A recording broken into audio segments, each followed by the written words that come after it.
Fil-Parlament Ewropew naturalment ħafna membri qed jaħsbu dwar l-elezzjoni Ewropej li jmiss. Li ċaru l-iżviluppi fl-oqsma nazzjonali se jkunu ħafna aktar importanti mill-iżviluppi fil-politika Ewropea u f'kif jivvotaw l-Ewropej għall-Parlament Ewropew. Semmejna kemm il-darba ġrajiet politiċi minn pajjiż għal pajjiż li nqalgħu fl-aħħar żminijiet. Ta' min li llum u perjodikament fix-xhur li ġejjin nibqgħu nagħtuhom ħarsa. U wara l-elezzjoni li saret f'Diċembru, il-partiti favur l-indipendenza tal-Katalunja reġgħu ġabu maġġoranza relattiva. Il-kalkolu li kien daħal għalih il-Prim Ministru Spanjol Rajoy meta xogħolja il-Parlament Reġjonali tal-Katalunja u sejjaħ elezzjonijiet reġjonali ġodda falla.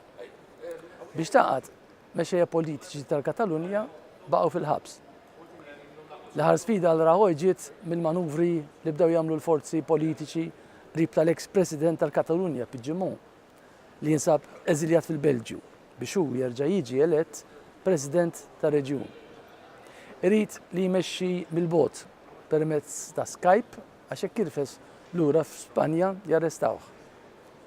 Il-Gvern ċentrali qal li jekk il-Parlament Reġjonali l-ġdid se jaħdem dan mod, jerġa' jxogħol u jmexxi lill-Katalunja direttament.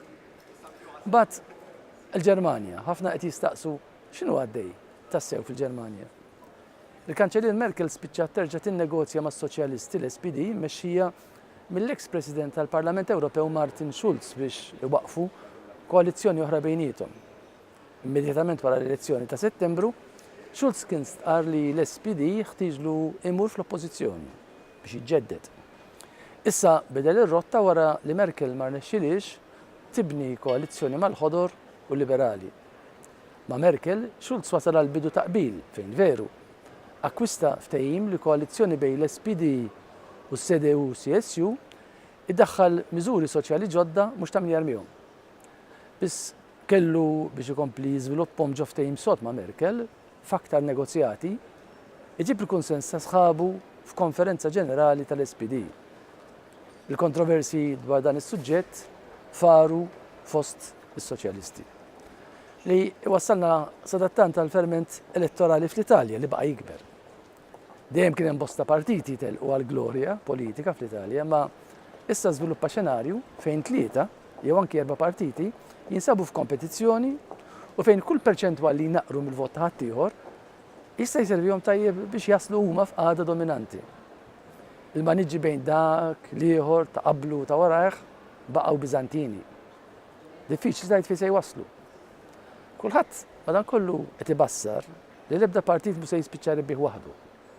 L-ispekulazzjoni lis-Soċjalisti, il-Partit Demokratiku Taljan, jistgħu jkunu qed jiffurmaw koalizzjoni mal-Partit ta' Berlusconi li bħala figura politika qed jitqies li xoxta mill-mewt. L-Ewropej minn Brussell u Strasburg xorta għadhom ma jistgħux għal Berlusconi. Badem l-Awstrija, il-Polonja u l-Ungerija. Fl-Awstrija l-gvern ta' koalizzjoni bejn partit tal-Lemin u partit tal-Lemin estrem qed jieħu l-ewwel deċiżjonijiet tiegħu. Dak li se jkun qed jagħmel qed ikun osservat ċertu nervożiżmu kbir fil-pajjiż ta' madwar. Bad dwar il-Polonja, il-Kummissjoni Ewropea tidher determinata li tmexxi sal-aħħar il-proċedura li bdiet kontra l-Polonja dwar l-istat ta' dritt taħt artiklu 7 tat-Trattati Ewropej. Saru laqgħat bejn il-President tal-Kummissjoni Juncker u l-Prim Ministru Pollak Morawiecki li ddiskutew il-biċċa kollha. Kemm qabel u kemm wara l-laqgħat, iż-żewġ naħat irrepetew l-argumenti tagħhom. U hemm l-Ungerija fejn risqa elezzjoni f'April.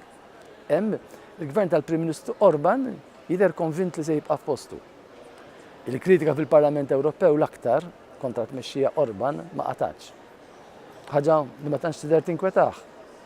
Kontriħu wkoll it-telqet proċedura taħt artiklu 7 bil-Parlament Ewropew darba li tikkonċerna l-istat ta' dritt f'pajjiżu.